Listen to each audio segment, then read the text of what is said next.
Hi there. Let's get started for today. Can you make sure you've got the date and the title of the text we're focusing on today, which is Surely You're Joking, Mr. Feynman. Now, just to get you started here, I want you to look at this photo. Now, this is a great scientific achievement.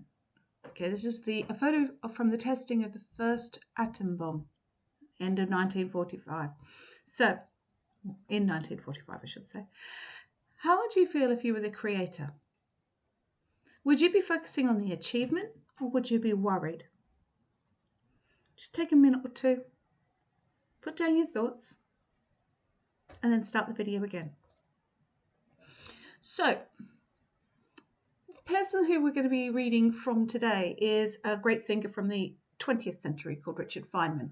So, I want you first of all look at a quote from him here. So, we scientists are clever, too clever.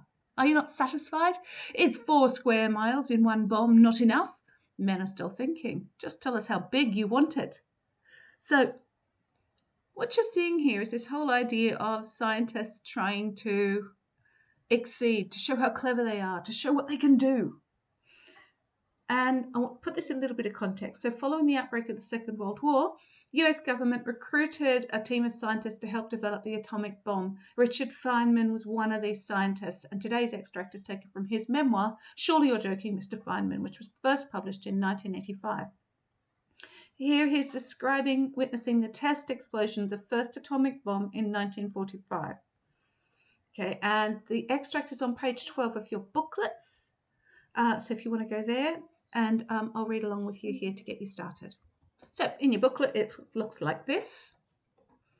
And I'm going to read through from here. I flew back and I arrived just when the buses were leaving. So I went straight out to the site and we waited there, 20 miles away. We had a radio and they were supposed to tell us when the thing was going to go off and so forth. But the radio wouldn't work, so we never knew what was happening. But just a few minutes before it was supposed to go off, the radio started to work and they told us there was 20 seconds or something to go for people who were far away like we were. Others were closer, 6 miles away. They gave out dark glasses you could watch it with. Dark glasses, 20 miles away. You couldn't see a damn thing through dark glasses. So I figured the only thing that could really hurt your eyes, bright light can never hurt your eyes, is ultraviolet light. So I got behind truck windshield because the ultraviolet can't go through glass, so that would be safe. And so I could see the damn thing. Do you notice here how you see his excitement at this? He's not going to wear glasses. This is 20 miles away. I want to see everything. So we've got this sense of excitement here. Time comes and this tremendous flash out there is so bright that I duck and I see this purple splotch on the floor of the truck. I said, that's not it. That's an after image. So I look back up and I see this white light changing into yellow, then into orange. Clouds form and disappear again from the compression and expansion of the shock wave. So again, we see this fascination with what's happening through the sense of detail in this.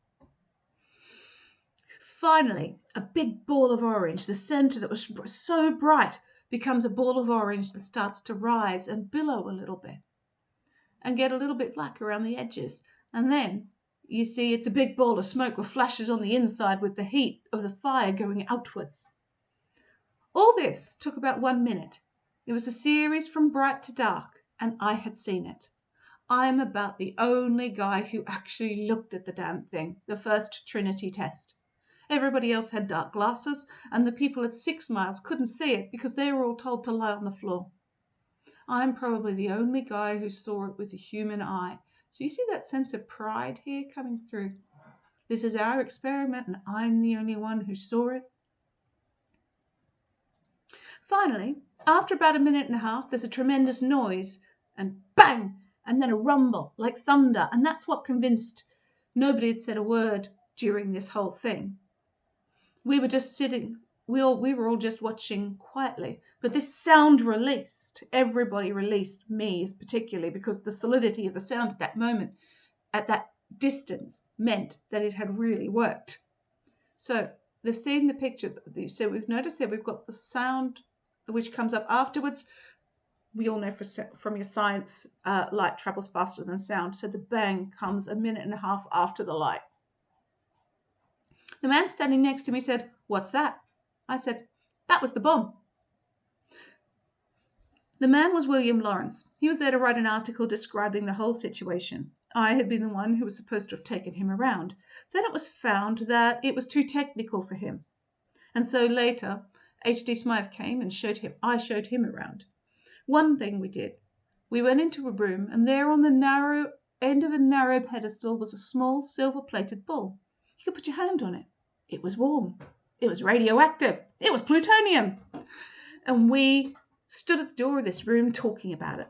This was a new element that was made by man that had never existed on the earth before except for a very short period, possibly at the very beginning. And here it was, all isolated and radioactive and had these properties, and we had made it. And so it was tremendously valuable. Again, notice the excitement here and almost a sense of humor. But there's a little bit of irony coming in here, I think. Meanwhile, you know how people do when they talk? You kind of jiggle around and so forth.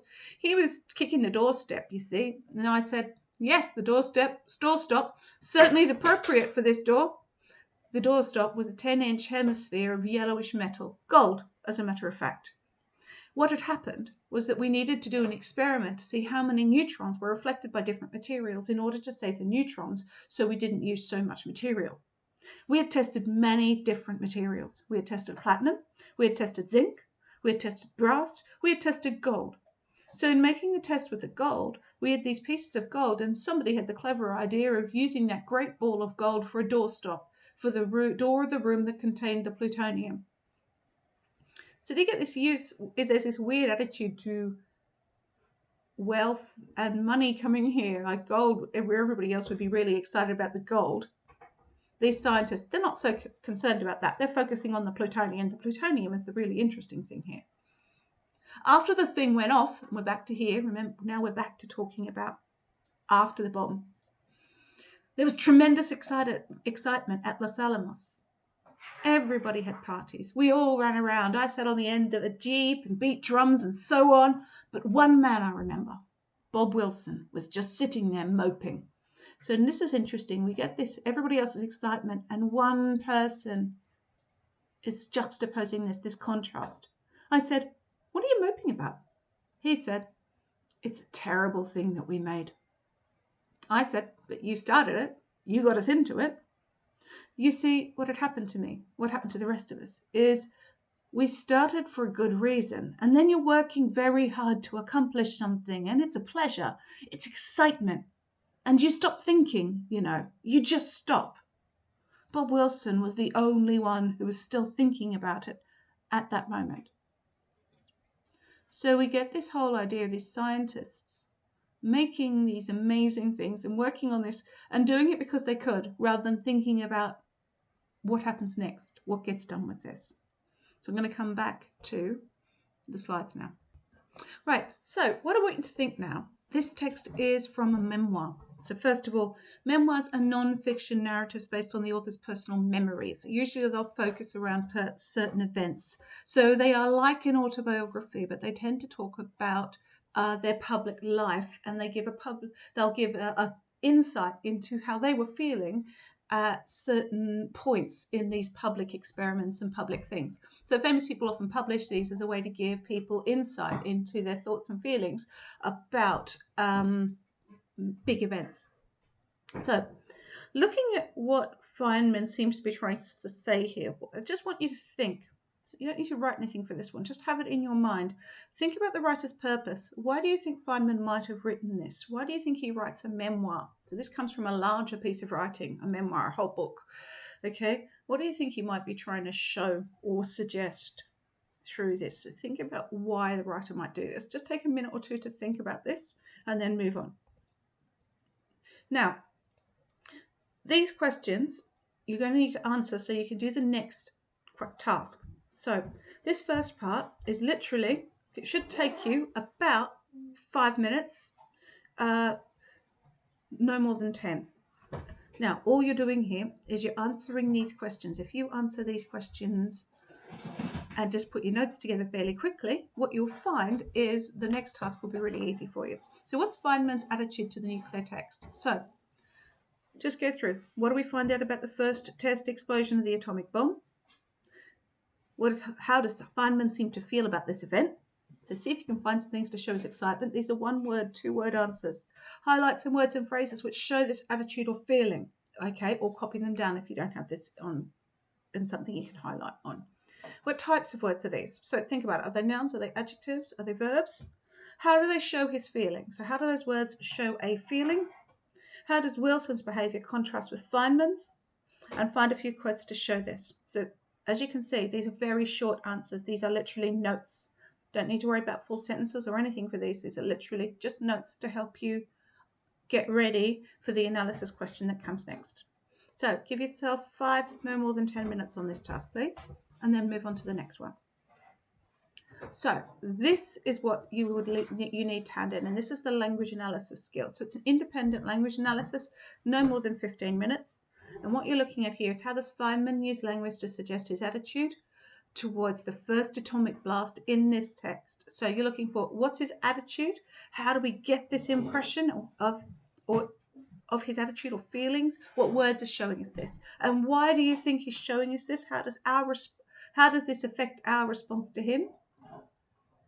Okay, so what you're looking at here, you're analysing. So go back through and use your notes from that earlier task to write around about 2 good paragraphs where you analyse how you see his attitude through his language choices in that text. So around about 2 paragraphs, no more than 15 minutes, please. Once you've done that, just do a quick check. Now, you can't peer assess, but you can self-assess. Just make sure you've got a clear point on the attitude and feeling. Make sure you've referred to the text to help you explain. Have you got terminology where it's appropriate? Have you explained how these words or phrases show an attitude or a feeling? And have you shown some sort of thinking about the writer's purpose? Have a look over your response and double check yourself. And just give yourself one thing that you think you might need to work on. If you're looking at this is what you need to show. Once you've done that, you're all done. Thank you. Bye.